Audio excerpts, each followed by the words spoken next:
Assalamu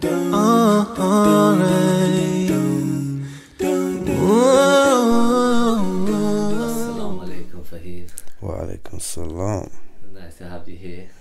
Obviously, I'm sure we're going to have a lot of stories, a lot of untold stories about you as well. A very interesting story. I've known you for a long time, so I sort of know the direction this interview is going to go into. But let's talk more about you, and talk to us more about yourself and how you were growing up. So let's go back to school. So in school, I was always angry. I was always trying to, look for a fight. I had no self-control. Mess around in class, be loud, and obviously that led me to get kicked out. And I went to a couple of behavioural schools, and then it still didn't get any better. So I was just messing around more, and that's where I assaulted teachers, assaulted other people in school, and that led me to get arrested. And then it built up to a criminal record. I was just smoking weed, just hanging around with the wrong type of people. What would you think were the reasons for you, growing up, being such an angry person, getting into so much violence? So, I had a lot of counselling and that when I was in school, and a lot of teachers thought, because of when I was growing up, my mum had issues, and I didn't express my feelings for a long time. You know what I mean? So I had things going off at home, and it was just building up and building up and building up, but I didn't speak to no one. And obviously then I think that's what might have resulted me to being violent and angry and just not wanting to get my head down. So after school, in what direction did your life go into? So after school, ended up going into jail. So I was there for a bit. You just want to get out, to be honest. You just feel like you're stuck in a hole. Your mentality seems to grow like everyone else's in there. You're in there for committing a crime. So but for me, I just wanted to get out. You know what I mean? I just wanted to start my life again.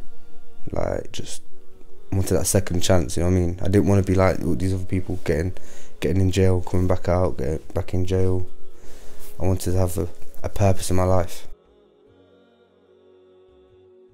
I was still on a bit of a bad path, still hanging around with the wrong people, smoking a lot of bud, you know what I mean, just not doing things to help myself. I went through a stage in my life where I was depressed, stressed, and I just had negative thoughts all the time. I just wanted to hurt other people, or I just wanted to take myself away from everything and everyone. These thoughts, what kind of thoughts were they? Just suicidal thoughts, angry thoughts. I just wanted to hurt other people. You've come out of jail now, and at what point did you want to start learning about Islam? What made you learn about Islam? Why did you want to learn about Islam, and what steps did you take towards Islam? So it's been in my head for years. I've always wanted to learn. People around me, they've always told me things, teaching me things, and answered questions that I had, like yourself. I have asked you plenty of questions, and you've always been there to teach me, you know what I mean? So it's always been in my head, and it was when I was with you when I actually took those steps and done something about it. Yeah, I rang you, Wax, and we had a conversation on the phone. I think I told you I was at a bit of a rocky point in my life. I didn't know what to do, and there was just things that I wanted to learn, and you said to me, just why don't you come pray with me and let me know how you feel after. We went to the mosque together, and it was the first time I prayed, and you would teach me how to pray. So I was just following in your steps, and you just said, before we went in, you said to me, just let me know how you feel. If you don't want to do it, you don't have to do it, but I went and done it. And after we prayed, I felt like there was a big weight lifted off my shoulders. Like a lot of stress just got released, and a lot of anger just came out. And I didn't have to express it in a negative way. We was together for a bit after that, and then went and prayed Isha. And then after we prayed Isha, that's when I spoke to the Imam, and asked him quite a few questions. There was always one question, like, what happens after when you die, and like, what can I do to be a better person? Like, what can guide me to be a better person? After we was having a conversation, there was a few of us there, and all my questions got answered. Every question I had, there was an answer to it. There wasn't one question where there was no answer. And to be honest, that kind of shocked me, because usually people wouldn't have an answer for any of my questions, or majority of them. And so I took a few moments after that, and then I said to the Imam that I was ready to take my Shahada. You took your Shahada, and what was that feeling like from the moment you took your Shahada? You had your brothers around you. I felt good. I felt like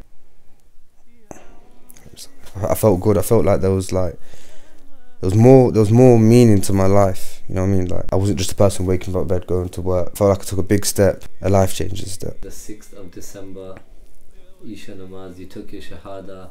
You've been a Muslim for approximately about 5 months now. How has your life been, like, since taking your Shahada? Like, how's your, how have you as a person changed? Like, my mindset has completely changed. I don't walk down the street now and think, what's this guy looking at? Or I don't feel like the need to swear at someone or just act in an inappropriate way. So ever since I took my Shahada, it wasn't straight away, it was gradual. Like, I feel like there's more positive energy inside of me, you know what I mean? During Ramadan, like, we've been praying 5 times a day. Every time I go pray, I feel good. I feel like purpose in this, like, and I'm bettering myself every day. You know what I mean? I don't feel stressed anymore, I don't feel depressed, I don't feel like I have any negative thoughts inside me anymore. Like, I just feel like a better person. As each day goes by, it just gets better. So, like, I was always like locking myself off. Like, I didn't really hang around with no one. Like, I would go out and then no one would see me for about a month, 2 months, 3 months, 4 months. But now, like, I've got all my brothers and sisters around me. Every day I'm learning something new. Every day. Like, still, I've got plenty of questions that I'm asking, and each question is getting answered. I'm just being guided towards the right path. After becoming a Muslim, I feel better, because when I go pray, I feel like Allah's by my side. And every day that I'm just becoming a better person. There's more meaning to life now. How would you say your friends and family have reacted to you making this decision? So my family's been quite supportive. My mum said, like, if that's what you want to do, then that's what you want to do. Like, there's not been really no, like, negativity. Yeah. What was your perspective? So now you've been a Muslim for 6 months. What was your perspective before Islam? What did you think about Islam before you embraced it and after you embraced it? Well, I didn't really believe in religion, so I just thought everybody's just praying to something or someone that wasn't there. You know what I mean? But since I've been embracing Islam, everything's a lot different, because when you take your Shahada, when you go pray your Salah 5 times a day, you understand, you feel it inside of you, you feel it in physically and mentally, you know what I mean? And on that note, it's time to end the show. I just want to just thank all my brothers around me, especially Wax. He's been there from the start, helped me a lot, showed me a lot, taught me a lot. And I want to just thank my mum for being supportive, the Imam for taking my Shahada, and this is my story. Cut the wink out. I'm going to keep it in there. Nah, don't do that. So we hope you enjoyed the story of how Luke became Faheem. If you liked it, make sure you like, comment, subscribe, share, everything. It costs nothing, it's absolutely free. BAM!